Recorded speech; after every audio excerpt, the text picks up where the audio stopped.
성경 읽기에 의해서 오늘 본문을 정하지 않고 오늘은 신약 말씀으로 정했습니다. 구약 말씀을 전하다 보면 앞뒤 왔다 갔다 많이 하다 보니까 새로 오신 분한테는 좀 어려움도 있지 않을까 싶어서 오늘은 앞뒤 왔다 갔다 하지 않고 전하려고 합니다. 집중할 수 있을 것입니다. 아시듯 우리 교회 성도가 많지는 않지만 미술을 전공한 분이 3분이 있습니다. 뿐만 아니라 미대 진학하려고 지금 애쓰고 있는 학생도 한 명 있습니다. 비율로는 굉장히 많습니다. 그래서 오늘 미술과 관련 이야기도 좀 하려고 합니다. 유럽 미술사에서 가장 중요한 화가 중 한 명으로 손꼽히고 있고 또 네덜란드 예술계의 황금 시대를 이끄는데 공헌한 화가 한 명을 소개하려고 합니다. 성경 속 이야기를 주제로 많은 그림을 그렸던 화가입니다. 저도 이 화가의 그림을 좋아합니다. 설교 중 한두 번 소개한 적도 있습니다. 기억나실지 모르겠습니다. 나이든 야곱이 요셉이 자기 두 아들 에브라임과 므낫세를 데리고 왔을 때 손을 어긋 맞춰서 X자로 해서 축복하는 그 장면을 그렸던 화가, 제가 드렸던 화가입니다. 네덜란드 화가 렘브란트입니다. 렘브란트는 뛰어난 스승 밑에서 그림을 배웠습니다. 빛과 어둠을 극적으로 배합하는 기법을 사용합니다. 그림 전체에서 주위의 배경은 어둡게 넓게 배치하고 자신이 강조하고자 하는 그 부분은 마치 스치라이트 조명을 받는 것처럼 그렇게 표현을 합니다. 그래서 이 사람을 빛의 화가라고 부릅니다.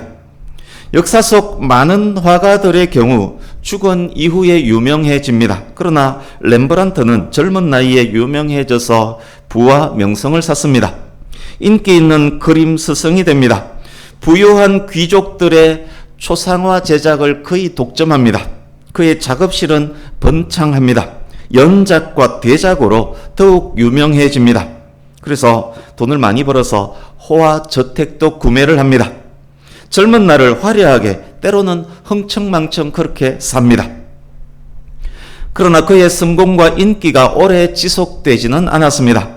성공했다 말해질 때부터 허망과 슬픔과 불행한 사건들이 막 이어집니다. 렘브란트 나이 29살 때 어린 아들이 죽습니다. 32살 때 첫째 딸이 죽습니다. 34살 때 둘째 딸도 죽습니다. 1642년 그의 나이 36세 때 현재 암스테르담 국립박물관에 걸려있는 그의 가장 유명한 작품 야경, 야간 순찰이란 뜻입니다. 야경을 완성했습니다. 그렇지만 그 해에 자기 아내 사스키아, 아내 이름이 사스키아입니다. 아내 사스키아마저도 죽습니다. 50살 때 공식 파산 선고를 받습니다. 저택과 재산은 경매로 처분이 됩니다. 자신이 죽기 전 해인 나이 62살 때 남은 아들마저도 죽습니다. 렘브란트는 생애 마지막 1, 2년을 너무도 외롭고 처량하게 삽니다. 젊어서 누린 영광이 헛된 것이었음을 그때 깨닫습니다. 그의 마지막 1, 2년은 하나님께 돌아가고 싶은 간절한 마음으로 살았던 기간이 되었습니다. 렘브란트 이야기는 이후에 조금 더 할 것입니다. 오랜 세월 동안 변하지 않는 것을 만고불변의 진리라고 합니다. 만류인력의 법칙, 연력학 법칙, 피타고라스의 정리, 삼각형 내각의 합은 180도다 등등등 증명된 수학이나 과학 법칙을 만고불변의 진리라고 할 수 있습니다. 이런 법칙들은 자연계 내에서 깨지지 않습니다. 만약 이 법칙을 깨고 어떤 일이 일어난다면 우리는 보통 기적이 일어났다라고 합니다. 물이 시간을 초월해서 순식간에 포도주가 되는 것, 보리떡 5개와 물고기 2마리로 5,000명을 먹이고 12바구니가 남는 것, 이런 것들을 우리는 기적이라고 부릅니다. 심은 대로 거둔다. 이 말 역시 만고불변의 진리입니다. 콩 심은 데 콩이 나고 팥 심은 데 팥이 납니다. 불을 떼면 굴뚝에서 연기가 납니다. 공부 안 하면 성적 안 나오고 운동 열심히 하면 몸이 좋아집니다. 심은 대로 거두는 원리입니다. 수소 원자 1개와 2개의 산소 원자 2개와 산소 원자 1개가 결합하면 물이 됩니다. 소금에 물을 타면 소금물이 됩니다. 따지고 보면 과학 법칙 역시 심은 대로 거둔다의 틀에서 벗어나지 않습니다.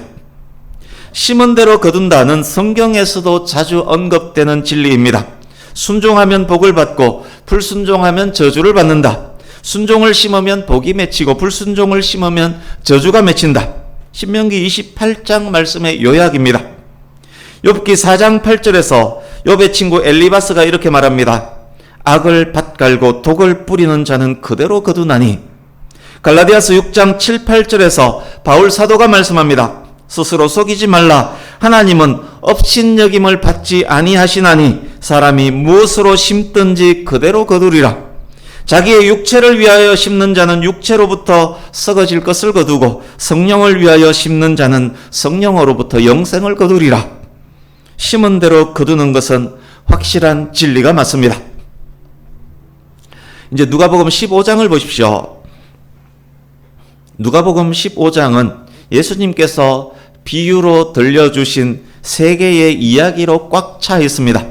1절에서 7절은 100마리 양 중에 한 마리를 잃어버린 목자의 이야기, 8절에서 10절은 동전 10드라크마 중에서 하나를 잃어버린 어떤 여인의 이야기, 그리고 오늘 본문은 두 아들을 둔 아버지의 이야기, 15장은 그 이야기로 꽉 차 있습니다. 세 개의 이야기이지만 세 개의 주제는 같습니다.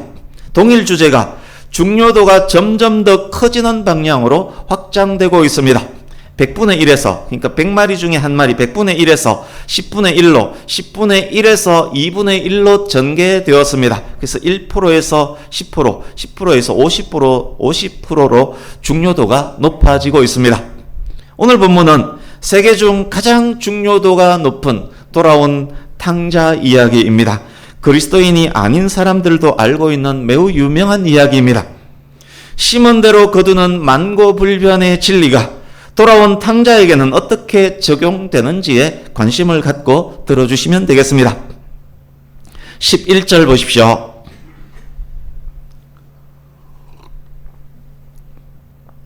어떤 사람에게 두 아들이 있었습니다.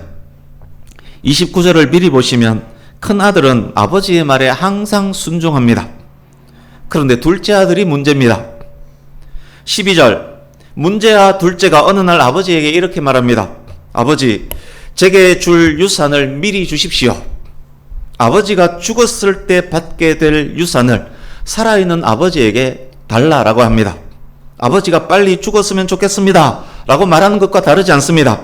신명기 법을 따라서 돌로 쳐 죽여도 마땅한 패역한 아들입니다. 12절 뒷부분 보십시오.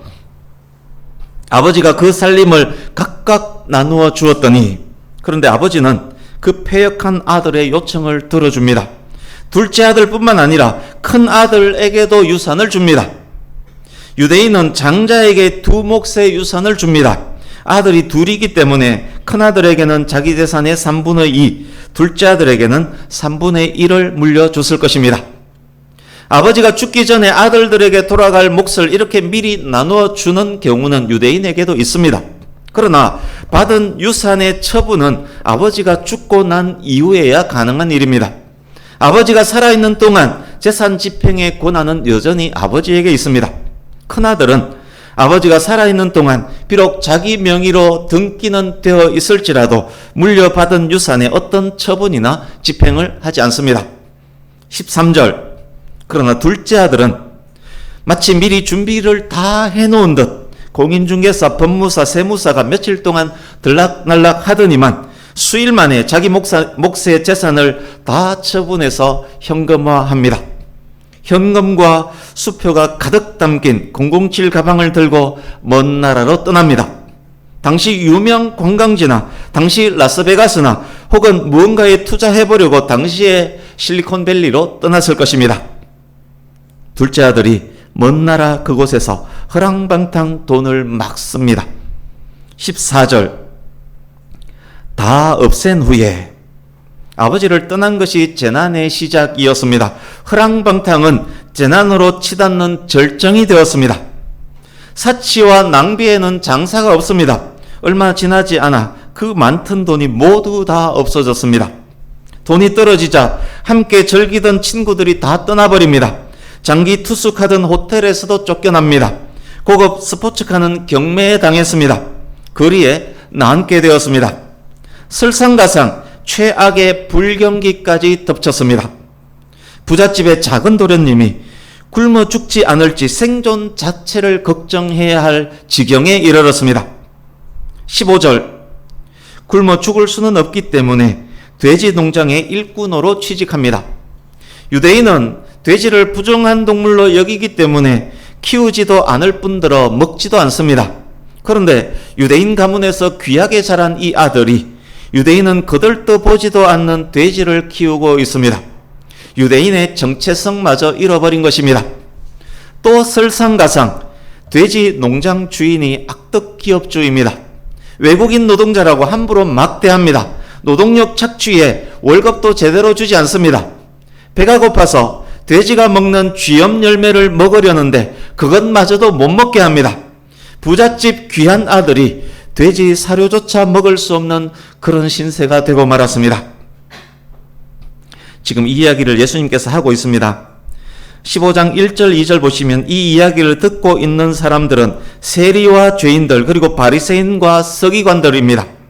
여기까지 말씀하셨을 때 청중들의 표정을 보십시오.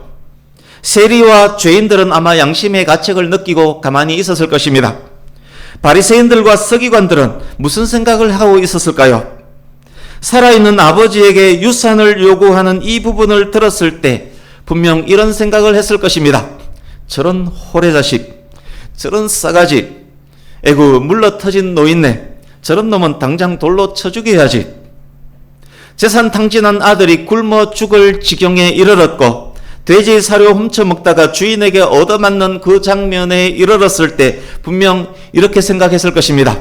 내 그럴 줄 알았다. 나쁜 놈의 새끼 싸다 싸. 사필귀정이야. 심은 대로 거두는 게 망고불변의 진리야. 저런 싸가지를 심었으니 그런 꼴 당하는 것 당연해. 그리고는 이렇게 생각했을 것입니다. 이 이야기는 여기서 끝이 나겠군. 심은 대로 거두는 원리에 대해서 지금 예수님이 이야기하고 있는 거군. 맞아. 콩 심은 데 콩 나고 팥 심은 데 팥 나는 거야. 그런데 여기서 끝나지 않습니다. 17절에서 19절 보십시오. 돼지 사료 몰래 훔쳐 먹던 아들이 갑자기 서름에 북받쳐서 울기 시작합니다. 꺼이꺼이 울면서 이렇게 혼잣말을 합니다. 내 아버지 집에는 일꾼들도 배 터지게 먹는데 나는 여기서 굶어 죽게 생겼네. 그래, 아버지께 돌아가야겠다. 아버지께 가서 용서를 빌자. 그런데 무슨 낯짝으로 가지? 그냥 일꾼으로 써달라고 말씀드려야겠다. 돼지 우리에서 굶어 죽는 것보다 그래도 그게 낫겠다.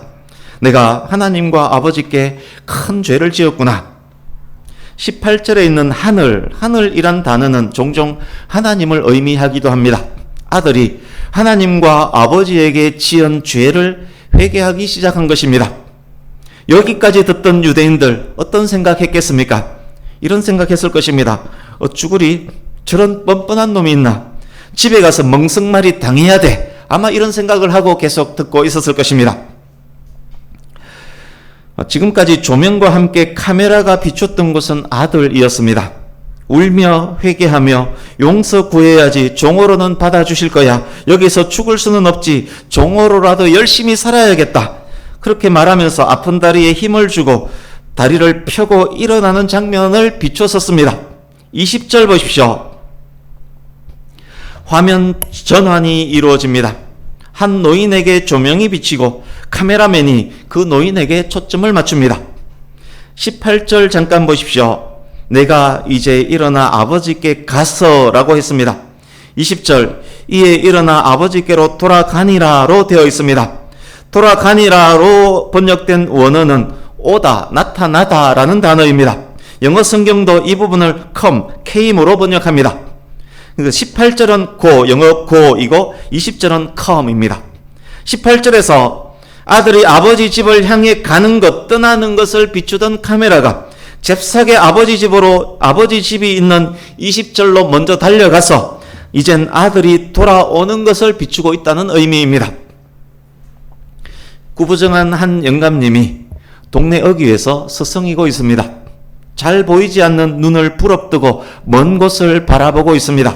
한 번씩 돌 위에 올라서서 먼 곳을 또 바라봅니다. 안절부절 왔다 갔다 합니다. 동네 사람들 이야기로는 매일 아침부터 저녁까지 저러고 있답니다. 어느 날, 그날도 여전히 동네 어귀에서 이 노인이 먼 곳을 바라보고 있습니다. 저 멀리서 다리를 절뚝이면서 나무 작대기 지팡이 삼아 오고 있는 한 사람이 보입니다. 노인이 유심히 보고 또 봅니다. 반점 감긴 눈을 손가락으로 벌려가면서 보고 또 봅니다. 아직 거리가 멀지만, 아직 거리가 멉니다. 영감님은 아직 거리가 멀지만 그가 집 나갔던 둘째 아들임을 알아보았습니다. 매일 아침부터 저녁까지 기다리던 바로 그 아들이 저 멀리서 지금 오고 있는 것입니다. 20절 뒷부분 보십시오. 아버지가 그를 보고 측은히 여겨 달려갑니다. 동네 사람들 보기에는 걸어가는 것 같지만 지금 영감님은 죽으라고 뛰어가고 있습니다. 위험도 위신도 무시하고 신발이 벗기든 말든 수염 휘날리면서 막 뛰어가고 있습니다. 품이 있는 한 노인이 한 거지 청년을 붙잡고 끌어안고 그 지저분한 입술에 입을 맞춥니다. 아들이 아버지께 울먹이면서 용서를 빕니다. 아버지, 제가 하나님과 아버지께 큰 죄를 지었습니다. 저는 아들 될 자격이 없습니다. 아들이라 불리는 것을 감당하지 못하겠습니다. 여기까지 이야기하고 자기가 계속 연습해왔던 말, 저를 종으로 써주십시오 라는 말을 하려고 할 때 아버지가 아들의 입을 막습니다. 더 이상 말을 못하게 합니다. 준비된 멘트, 종으로 써주십시오 라는 말은 할 수가 없었습니다. 제가 서두에서 화가 렘브란트를 소개했습니다. 젊은 날 화려하게 성공을 했지만 말년은 외롭고 비참했습니다. 여기 불 좀 꺼주시면 좋겠습니다. 렘브란트 죽기 1, 2년 전에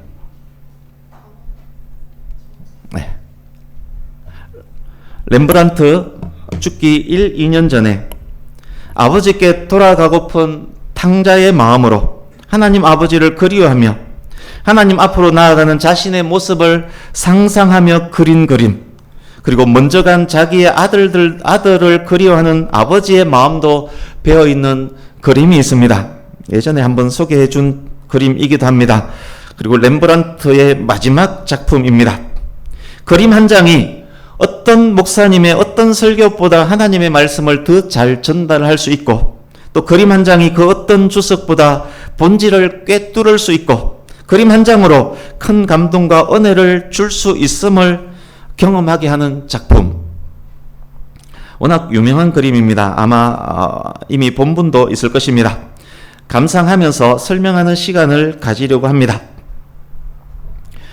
그림 속 탕자에 렘브란트 자신의 모습이 투영되었음을 기억하시면서, 그리고 이 탕자가 저와 여러분의 자화상임도 기억하면서 집중하시면 좋겠습니다. 또한 여기에 깊이 표현되어 있는 아버지의 마음도 느낄 수 있기를 바랍니다. 그림 전체를 먼저 보겠습니다. 잘 보일지 모르겠습니다만 렘브란트가 빛의 화가로 불리운다라고 말씀을 드렸습니다. 어두운 배경에서 빛을 통해서 지금 중요한 것들을 배열합니다. 아버지의 얼굴이 지금 빛의 진원지입니다. 아버지에게서 나온 빛이 탕자 아들에게 비치고 있습니다. 오른쪽에 서 있는 한 사람의 얼굴에도, 그리고 그 사람의 손에도 빛이 비치고 있습니다. 그가 큰 아들임을 확인할 수 있습니다. 그러나 지금 다른 사람들에게는 조명이 비치지 않습니다. 조명을 받지 못하는 사람들은 그냥 관망하면서 시키는 대로 하는 하인들입니다. 아버지의 얼굴을 보겠습니다. 아들을 기다리고 기다렸던 아버지의 내면의 깊은 사랑이 잘 표현되어 있습니다. 한쪽 눈은 잘 보이지 않는 듯 반이 감겨져 있습니다. 뜨고 있는 다른 쪽 눈 밑은 아들을 그리워하며 흘렸던 눈물 때문인지 짓물러져 있습니다. 아들을 어루만지고 있는 아버지의 두 손을 보십시오. 혹시 특이한 점 발견하셨는지 모르겠습니다. 오른손은 가늘고 길게 그렸고 왼손은 넓적하고 크게 그려져 있습니다. 한 손은 어머니의 손으로, 다른 한 손은 아버지의 손으로 표현을 했습니다. 하나는 섬세한 사랑을, 하나는 넓고 거룩한 사랑을 표현한 것입니다. 아버지의 사랑과 거룩에 대한 표현입니다. 탕자의 몰골을 보십시오. 영양실조로 빠졌는지, 신경성으로 빠졌는지, 피부병으로 빠졌는지, 괴로워서 쥐어 뜯었는지, 아니면 삭발을 한 것인지 알 수 없지만 머리카락이 거의 없습니다. 이 추한 몰골을 아버지의 사랑과 거룩이 어루만지고 있습니다. 아들의 잘못을 추궁하지도 않습니다. 종으로 써주십시오 라는 말조차 못하게 했습니다. 내가 네 마음 다 안다. 돌아온 것만으로도 나는 좋다 라고 말하는 듯합니다.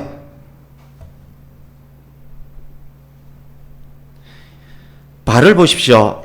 굳은 살 가득한 발은 부르텄고 신발은 걸레 수준이고 걸레마저 한쪽은 벗겨져 있습니다. 얼마나 지치고 힘든 삶을 살았는지 짐작할 수 있습니다. 혹시 지금 보이는 이 그림에서 어떤 특이한 점 발견하셨는지 모르겠습니다. 보시면 오른쪽 허리에 칼을 차고 있습니다.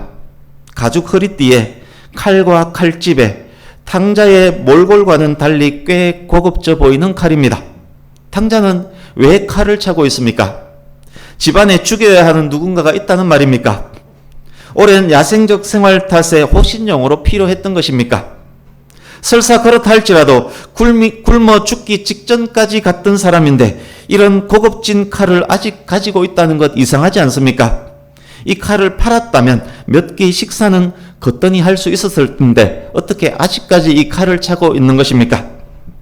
이제 오른쪽에 있는 큰 아들 보겠습니다.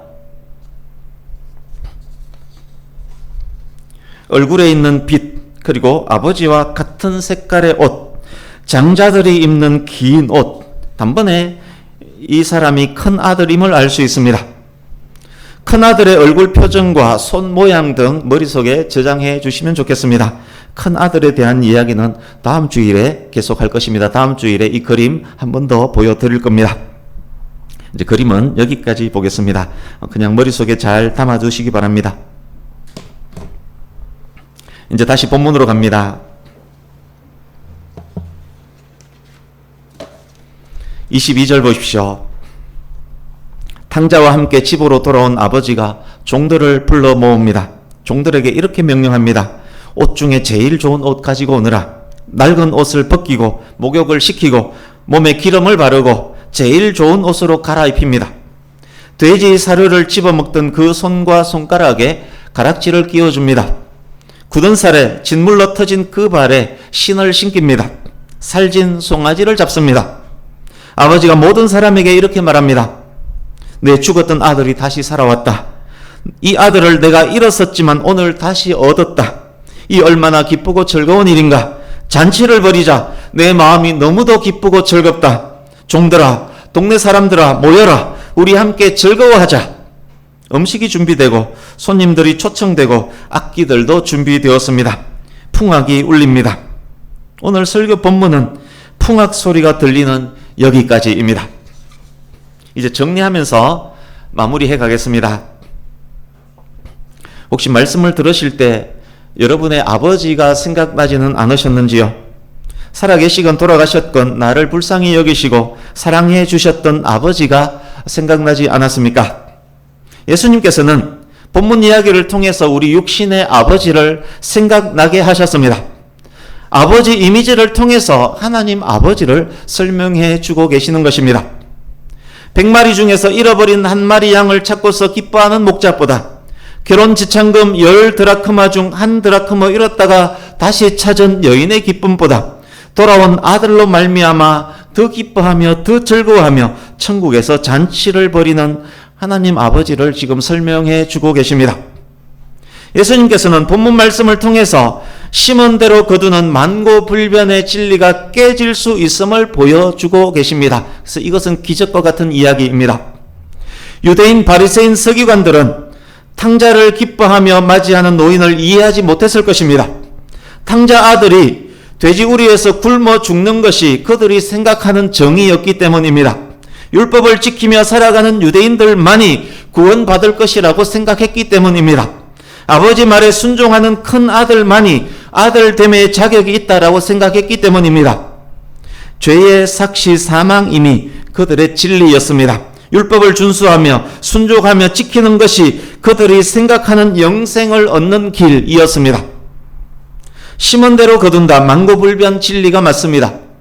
그러나 이 진리가 가차없이 파괴되는 때가 있습니다. 하나님의 은혜, 하나님의 사랑이 개입될 때입니다. 우리 주보 오른쪽 하단에 있는 로마서 6장 23절을 같이 읽습니다. 오늘 오후 말씀에도 강조될 말씀입니다.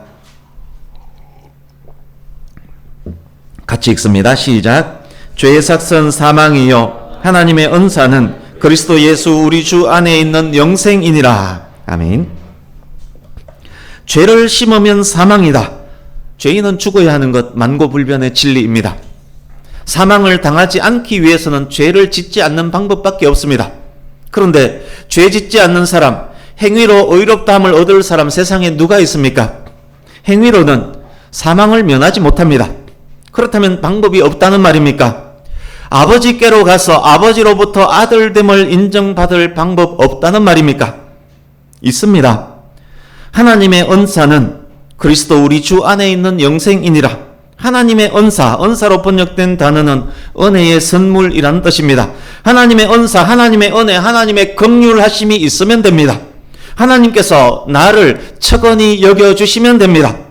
하나님께서 주시는 은혜의 선물이 있으면 죄의 삭은 사망이라는 법칙이 깨지고 영생이 주어집니다. 그렇지만 하나님의 은사는 아무에게나 무작정 주어지지 않습니다. 조건이 있습니다. 그리스도 우리 주 안에 있는 영생이니라. 하나님의 은혜의 선물은 그리스도 우리 주 안에 있을 때 주어집니다. 그리스도 우리 주 안에 있을 때 죄의 삭신 사망을 벗어나 하나님의 긍휼하심을 얻고 자녀의 지위가 회복되어서 아버지가 벌이는 천국 잔치에 참여할 수 있는 것입니다. 렘브란트는 그리스도 우리 주 안에 있는 영생이니라 이것을 어떻게 표현했을까요? 아버지를 배반하고 집 나간 아들됨의 자격조차 없는 호래자식이 다시금 아버지의 아들로 회복됨을 어떻게 표현을 했을까요? 아버지의 사랑이 아들을 용서하고 받아들일 수 있었던 것에 대해 어떻게 렘브란트는 표현을 했습니까? 탕자 오른쪽 허리춤에 칼을 기억하시지요? 이것은 자신이 속한 가문의 상징입니다. 자신이 그 가문, 그 아버지의 아들임을 보여줍니다. 둘째 아들이 집 나갈 때 자신의 신분증과 같은 그 칼을 들고 나갔습니다. 돼지 사료조차 먹을 수 없는 형편이었지만 그 칼만은 팔지 않았습니다. 타락하고 방탕한 중에도 자신이 여전히 아버지의 아들임은 기억했다는 말입니다. 그래도 자신이 아버지의 아들임을 기억했기에 그분이 자신의 아버지임을 기억했기에 용서를 구할 마음을 가질 수 있었고 돌아갈 마음을 가졌고 굽어진 허리와 다리를 펴고 일어나서 아버지께서 계신 집을 향해 갈 수 있었던 것입니다. 그렇습니다. 사람이 하나님 아버지께로 갈 수 있는 유일한 길은 그가 하나님의 아들과 딸임을 기억하는 것입니다. 그리스도인의 상징을 마음속에 간직하는 것입니다. 저와 여러분의 칼은 무엇입니까? 우리가 성도라면 우리가 하나님을 아버지라 부를 수 있도록 만드는 그 칼은 무엇일까요? 부족한 우리가 그래도 하나님 아버지께 나아갈 수 있게 만든 칼 무엇입니까? 우리가 탕자처럼 죄인이고 죄인이지만 하나님 아버지께 갈 수 있는 그 칼 무엇일까요? 허리춤에 있는 칼의 의미, 예수 그리스도를 통해 보여주신 십자가입니다. 예수님의 십자가는 하나님께서 아들 예수의 죽음을 통해서 우리를 자녀로 삼았음을 알려주는 상징입니다. 그리스도의 십자가는 우리가 하나님의 자녀라는 상징입니다. 그리스도의 십자가가 우리 마음에 새겨져 있을 때 비록 우리가 돼지우리에서 쥐염 열매를 먹고 있을지라도 우리는 하나님의 아들이고 딸인 것입니다. 혹시 아들이지만 딸이지만 여전히 탕녀의 삶을 사는 분 계십니까? 외롭고 쓸쓸하며 삶에 지쳐 있는 분 있습니까? 허리춤에 있는 칼마저 팔아먹으려고 하는 분 혹 있습니까? 사람에게 가장 중요한 것은 하나님께로 가서 하나님과 화목하는 것입니다. 그리스도 예수 안에 있을 때만 가능한 일입니다. 아버지께 돌아가면 회복됩니다. 아버지께서 사랑과 공의의 손으로 어루만져 주십니다. 아버지께서 그 지저분한 입술에 입 맞춰 주시고 신발을 신기시고 가락지를 끼워 주시고 살찐 송아지 잡아 잔치를 벌여 주십니다. 다시 칼을 다듬으시고 당장 허리와 무릎을 펴고 지금도 기다리고 계신, 지금도 매일매일 기다리고 계시는 하나님 아버지에게로 돌아가면 되는 것입니다. 이 시간 예배드리고 있는 저와 여러분은 과거 탕자였지만 이젠 돌아와서 아버지와 함께 있는 회복된 아들, 딸들입니다. 금가락지를 다시 손에 낀 아들, 딸들입니다. 우리의 삶은 그렇다면 어떠해야 할까요? 본문 속 돌아온 탕자, 이 탕자 이후의 삶이 어땠을 것 같습니까? 또다시 뛰쳐나갔을까요? 아닙니다. 은혜를 아는 자는 그러지 않습니다. 더욱 성숙한 아들로, 더욱 순종하는 아들로, 아버지의 마음을 기쁘게 하는 아들로 살기를 노력했을 것입니다. 저와 여러분이 살아야 할 삶이 바로 그런 삶인 것입니다. 그렇지만 그 삶이 쉬운 것은 아닙니다. 성도이지만 하나님을 아버지라 부르며 늘 찬송하고 기도하고 예배하지만, 그렇지만 우리는 여전히 연약합니다. 그런 우리들을 향해서 하나님께서 본문을 통해서 이렇게 말씀합니다. 그래, 맞다. 성도이지만 여전히 하나님의 격려와 위로가 필요하다. 성도이지만 언제나 하나님의 품이 필요한 탕자다. 아들아, 딸아, 힘들고 지쳤을 때, 낭망하고 힘들 때 그래도 너에게는 내가 있지 않니? 아파하지 말고 슬퍼하지 말고 포기하지 말고 언제든 이 아버지 품에 안기려무나, 우리에게 그 말씀 또한 하고 계십니다. 절대 주의해야 하는 부분, 오해해서는 안 되는 부분도 짧게 짚고 넘어가겠습니다. 행여 이렇게 생각하신 분 계신지 모르겠습니다. 어쩌면 자기도 모르게 이런 생각을 하셨을런지도 모르겠습니다. 아, 내가 탕자처럼 살더라도 내게 칼이 있다면 언제든 다시 돌아갈 수 있다는 말이구나. 방탕하게 살다가도 돌아가면 아버지께서 반겨주시는구나. 교회를 떠나서 내 멋대로 살았을지라도 다시 교회에 출석하기만 하면 구원받는구나. 천만의 만만의 콩떡입니다. 하나님은 속임을 당하는 분이 아닙니다. 하나님은 업신여김 받는 분 아닙니다. 본문 속 탕자를 보셨지요? 아들됨을 감당할 수 없습니다. 저를 종으로라도 사용해 주십시오. 이런 진정한 마음의 회개가 있어야만 하는 것입니다. 그래야만 은혜 받은 자의 삶, 하나님 품에 안기는 자의 삶을 살 수 있는 것입니다. 이제 말씀을 마칩니다. 사랑하는 성도님 여러분, 본문을 통해서 아버지 하나님의 그 마음을 우리가 깨달아 알았습니다. 우리가 하나님 아버지의 마음을 아는 자녀가, 하나님의 자녀가 확실하다면 성도인 우리에게 시선을 고정해야 할 중요한 지점이 자연스럽게 생기게 되어 있습니다. 세상에는 여전히 탕자들이 널려 있습니다. 아버지가 누군지도 모르고 아버지의 사랑도 모르고 사는 사람들이, 인생이 어디에서 와서 어디로 가는지 모르는 사람들이 널려져 있습니다. 자신에게 귀한 칼이 있음조차 모르는 사람들이 많고 많습니다. 예수 그리스도의 십자가, 날 대신해서 십자가를 지신 예수 그리스도를 모르는 사람들이 많고 많습니다. 우리가 살아야 할 은혜 받은 자의 삶, 우리가 살아야 할 항상 아버지 품을 향하는 자의 삶, 그 삶 안에 반드시 포함되어야 할 중하고 귀한 것이 그들에게도, 세상에 있는 탕자들 그들에게도 칼이 있음을 알려주는 것, 예수 그리스도의 십자가의 복음을 전하는 것입니다. 하나님을 모르는 그들에게 하나님께서 창조주이시며 모든 영혼의 아버지이시며 하나님께서 죄로 물든 인간을 구원하시기 위해서 독생자 아낌없이 보내주셨으며 누구든지 예수님 믿으면 아버지께로 갈 수 있음을 알려주어야 하는 것입니다. 하나님께서 가장 기뻐하시는 일이 세상 속 탕자들을 기다리시는 아버지께로 인도하는 것임을 늘 기억하면서 지금도 기다리고 계시는 아버지의 그 사랑을, 독생자 보내시면서까지 사랑하시는 그 사랑을 세상에 전하는 그리고 사랑하는 가족과 친지와 이웃들에게 전하는 하나님 아버지께서 기뻐하시는 그 일을 잘 감당하는 저와 여러분 모두가 될 수 있기를 예수님 이름으로 축복합니다. 아멘. 기도하겠습니다.